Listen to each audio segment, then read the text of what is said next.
koo xam ne moom comme lu ñuy wax moom fayul juuti ci presse bi bokkul ñi nga xam ne dañ bu ñuy wax voilà dañ leen am fu ñu leen di féetale wala dafa waaw comme ni mu koy waxee fayul juuti daal ni ko rappeur yi bi dib di waxee naan fayuma juuti ci game bi moom fayul juuti amul kenn koo xam ne ni dafay laaj ay compte rendu voilà te loolu on a besoin de ça dans ce pays parce que gis nañ temps yi débat bi même sur l'indépendance de la presse la liberté de la presse dafa agité wu lool par rapport ak actualité bi journalistes yu bëri ñu gis ñu féete leen ci ay boor muy bu xamee ci pouvoir bi wala ci wàllu opposition bi d'abord yow ban jàngat ngay am ci loolu. waaw c'est une question bu jamono bi c'est vrai que coow boobu bëri na li ñuy adressé journalistes yi moi ça me fait mal bu may toog da ngay dox sax ñu naan journalistes yi duñu dara alors que j'avoue qu'aujourd'hui bu dul woon journalistes yi sa waay amaana peut-être duñu agsi fii loolu benn la mais bi si des moo di ne aussi ni ñu koy waxee journalistes yi lañ koy waxee médecins yi lañ koy waxee avocats yi lañ koy waxee ti beaucoup de corporations dans ce pays là justice bi par exemple tey fu lu ñu xas journalistes yi dinañ ko xas lu raw justice bi lu ñu xas lu ni mel dinañ ko raw xas médecins yi wala keneen ak keneen ça veut dire que c'est un ensemble te ci ensemble boobu journalistes yi dañ cee bokk léegi aujourd'hui le journaliste dañu koy jiiñ ne soi-disant waaw c'est des corrompus seulement du journalistes yi rek ñoo nekk ay corrompus dans ce pays la question c'est maintenant de se poser pourquoi on en est arrivé à ce seuil où ku jóg ñu ne corrompu nga kan mooy corrompu kan mooy corrompre lu tax corruption am journalistes yi si je prends leur cas dañu nekkoon une presse dit pouvoir quatrième pouvoir c'est la presse qui a forcé l'alternance de 2000 c'est la presse qui a forcé si elle a impulsé l'alternance de 2000 elle a forcé l'alternance de 2012 en 2022 presse bi daan yuuxu en 2000 di yuuxu en 2011 2022 mel ni presse boobu yuuxutul lii rek a indi coow li moo indi sénégalais yi ne mais attends ñii liñ daan kaas nan lay amee kaasatuñ ko du tax ñenn ñi ne ñu bëri si ñoom dañoo dugg ñi daan kaas ñi daan kii nangam kat suñu kilifa yooyu ñoom ñëpp ñu ngi ci nguur gi léegi ñu ne waaw mais même bu ñu nekkee ci nguur gi li nga xam ne daan nañ ko kaas te jaarul yoon bu ñu ko gisaatee kay ñoom dañu war a alerter ñu teg ci ay groupe de presse yoo xam ne dañ daan xeex nguur bu fi nekkoon di doxal injustice à un moment donné bu ñu ñëwaatee en 2022 gisuñu ñooñu xeex mais baax na sénégalais yi et yoon lay doon sax ñu am doute am xel ñaar léegi nag c'est à la presse ou en tout cas à cette presse là ou à tous ces journalistes là qui ont ce sentiment que sénégalais yi leen di beddi dafa am fu leen di féetale ñoo war a am fula ba toll ni sawaay mais dindi loolu te dindi ko du question tontu ak leeral c'est par les actes mooy information bi ñoo joxe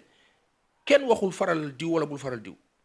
mais état bi su defee loo xam ni yoon la mais naka presse bi wax mais état bi su defee loo xam ne du yoon aussi naka presse bi wax mais l'impression bi ñuy am parfois mooy dafa mel ni état bi daal lu ko arrangé ñu wax ko lu ko arrangé wul dafay mel ni dañ ci am xel ñaar te en 2011 2010 2009 lu ni mel amutoon en 98 99 jàpp 2000 lu ni mel amutoon donc pourquoi bi yoon mu am ba pare nit ñi am ci njàqare et aujourd'hui si la presse ne fait pas gaffe mais le vide laissé là mais ñeneen na koy jël et c'est ce qui arrive les points de presse les rencontres de presse lu ci ëpp ci opposition bi ñi ci ëpp ñi fay nekk mooy les sites internet ak à des exceptions près pour nga gis fa ñeneen ñi da nga mais finalement tu te poses la question mais où est la presse sénégalaise lu tax du ñu couvrir fii lu tax du ñu nekk fii c'est une impression ah te loolu mooy influencer xalaatu nit ñi ci presse bi te dañ ko war a bañ aujourd'hui le patron de presse peut être avec l'État mais patron de presse bi na bàyyi journal bi mu liggéey na bàyyi rajo bi mu liggéey na bàyyi télé bi mu liggéey malheureusement ça va de source du ni ñu mel la gars yi di doxale ku ci nekk patron de presse bu ci nekk fi nga far da ngay bëgg sa médium nekk ci sens boobu te loolu doxul. mais loolu est-ce que du un danger un peu pour la démocratie. mais c'est un danger énorme c'est-à-dire que bu ñu demee ba la presse au lieu mu accommodé wu ci réalité yi ànd ak peuple bi waxuñu sax presse ànd ak peuple mais donner l'information rek correcte te l'information correcte boo ko joxee di nga wax fi dëkk bi toll soo waxee fi dëkk bi toll li nit ñi di wax ngay wax mais boo ko fa tegee di ut leneen wala lu concerné nit ñi on tue 3 Sénégalais on aurait été dans le contexte de 2010-2011 cette presse-là qui aujourd'hui a donné l'impression que la République oui force est restée à la loi que les soldats soi-disant la sécurité publique a remporté la marche bu doon jamonoy Ablaye Wade duñ ko bindee noonu dañ naan Wade tue loolu mooy dëgg bi waaw lu tax waxu ñu daan ko wax noonu si jamono boobu te bi yoon waxuñu ko moo jaaxal àdduna foofu nag laay wax sama mbokk journaliste yi ne leen accointance baax na far ak ñàkk far yépp amul problème mais li am solo mooy Sénégal toll na foo xam ni on est en danger ci plusieurs aspects mooy salfaañe démocratie dévaloriser média dévaloriser sunu ay këru diine dévaloriser sunu ay vertus et valeurs et bonnes mœurs dem dans le sens dépravatif du terme dëkk bi mel ni dëkk dof ngeen baal ma terme bi mais loolu du sotti et c'est à la presse de remettre les pendules à l'heure presse sénégalaise moo war a dellu gannaaw su delloo gannaaw xoolaat affaire yi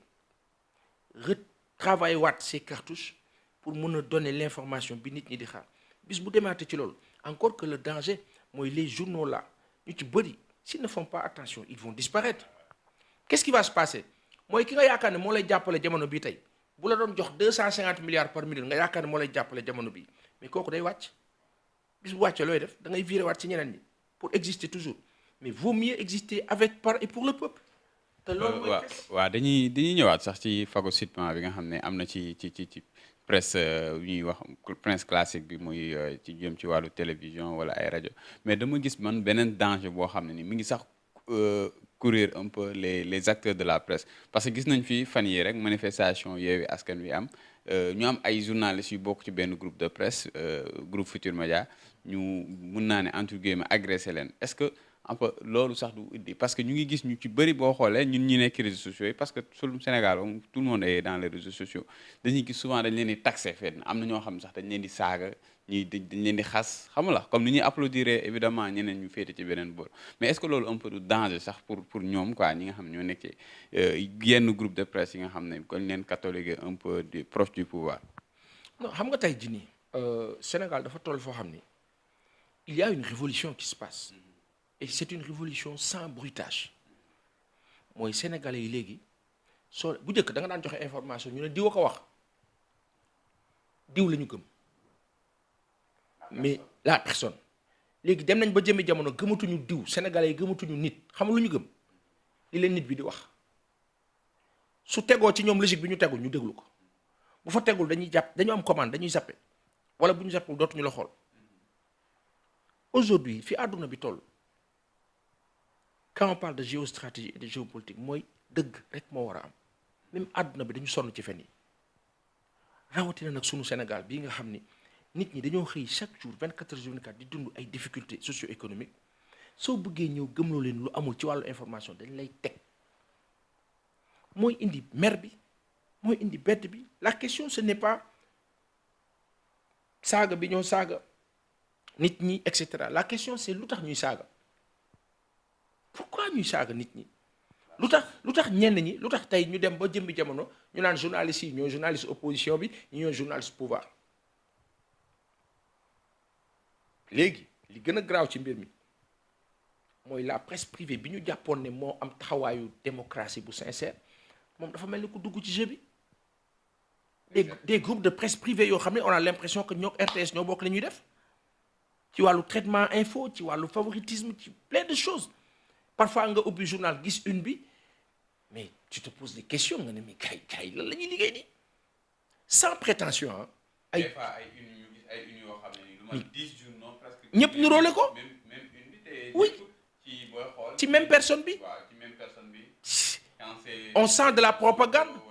oui oui. oui c'est-à-dire que quand c'est en défaveur de l'opposition da ngay gis ni ko journaux yi di mettre en valeur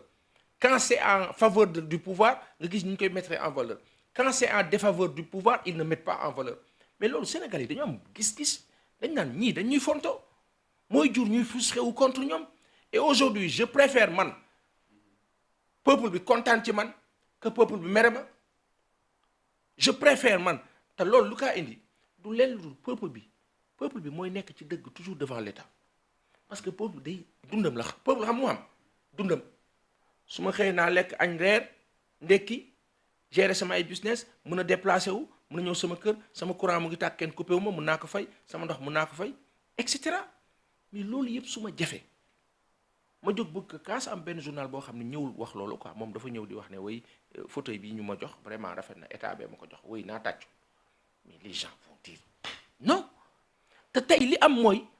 moi personnellement j'ai mal quand je vois ñuy maltraiter une quelconque presse que ce soit ñu leen di maltraiter soi-disant que oui d'accorduma c'est-à-dire que tout média ou médium bu ñëw ci rencontre bu ko kenn jege nañ ko bàyyi mu def liggéeyam que mu nekk avec parti boobu wala mu bañ a bàyyi leen ko mu def liggéeyam loolu mooy démocratie et puis loolu mooy rapport de confiance tey je préfère médium boo xam ne daf ma compte mais su ñëwee ci man dégg benn dëgg dem wax lu ko neex bu subaa bu gënaawaati subaa bu ñëwaatee une troisième fois day nangu sama dëgg bu boobaa dina rectifier le tir dina ne attention li ma doon bind kat naa ko xoolaat parce que waa ji quand même moo nekk ci dëgg c'est comme ça moo tax intelligemment sax du stratégie ngay beddi benn médium ou benn journaliste wala ay journaliste parce que simplement da nga am yaakaar ne que ñoom dañoo far boo ko defee da ngay wàññi sa doole c'est pas intelligent mais au-delà il faut que la presse sénégalaise dans son ensemble soit beaucoup plus on va dire gën a vigilant gën a regardant et puis surtout gën a honnête vis-à-vis du peuple. waaw dañuy continuer rek ci même lancé bi wax ci li nga xamante ne moom moo sax waral journalistes yi yu bëri ñu taxé leen ñenn ñi ne dañoo am fu ñu far wala yenn groupe de presse yi mooy coowal li nga xamante ne booy xool de façon générale mooy élection yi ñu gis invalidation yi nga xamante ne am na ci yenn liste yi mu jëm ci liste nationale bu Yewwi et cetera ñu bëri dañ jàpp ne presse bi foofu joué wul rôle parce que peut-être waroon nañ mën a dénoncer wala wax seen position par rapport à la situation mais dañ taxaw comme daanaka taxawaayu conseil constitutionnel lañ taxawee. si c'est-à-dire que loolu mooy li gêne nit ñi. alors que erreur bi daal Yewwi d'un côté am na erreur presque mën naa ne bu similaire bu Benno Bokk Yaakaar boo xam ne ni pourtant listam jàll na et personne n'en parle. non Benno waxuma erreur Benno a fait pire c'est-à-dire que ca parrainage ba dañ leen waroon arrêté dañoo ne bu ëppee wala bu moyen Benno respecté wu ko même bu dee benn nit la ëppale dañ ko war a éliminer comme ni ñu éliminer toutes les autres listes mais defu leen loolu ngeen imposer ko sax faf mais pour justifier loolu ngeen couper la poire en deux mooy nañu bloqué Yewwi bu leen bloqué ñu casse blocage ba bon de ce fait ça nous permettra ñaar ñëpp ñu exister alors que Benno Bokk Yaakaar warut a bokk Yewwi erreur ba mu def am na droit rectifier man dafa am koo xam ne dama koy bàyyi xel tout le temps dans cette histoire là c'est Ndiaga Sylla l'expert électoral en 2010-2011 pouvoir bi fi nekk opposition lañ nekkoon lu Ndiaga Sylla wax du matin au soir ñu ne gongo d'accord